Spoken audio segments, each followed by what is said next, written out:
சென்னை கோயம்பேடு பேருந்து நிலையத்தில் உடல்நலம் குன்றியதால் உதவி செய்வாரின்றி படுத்திருந்த பெண் பயணியை போலீசார் தாக்கியதாக கூறப்படுகிறது.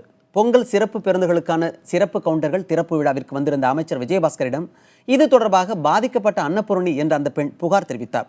இதுகுறித்து விசாரித்து நடவடிக்கை எடுப்பதாக அமைச்சர் விஜயபாஸ்கர் கூறினார்.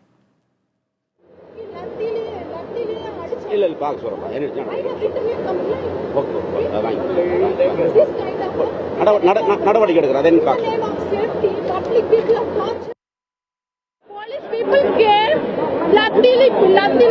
அடிச்சு கேக்குறாங்க.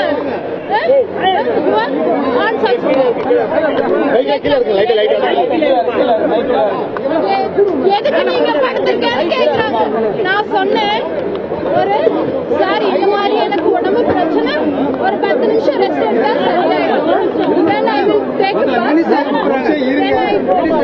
கண்டிப்பாக நிச்சயமாக மாண்புமிகு இதய புரட்சித் தலைவர் அம்மாவுடைய அரசு மக்களுக்கு பாதுகாப்பு கொடுக்கக்கூடிய அரசு, அம்மாவுடைய அரசு என்பதை நிரூபிக்கின்ற வகையில் அவர்கள் மீது கண்டிப்பாக நடவடிக்கை இருக்கும்.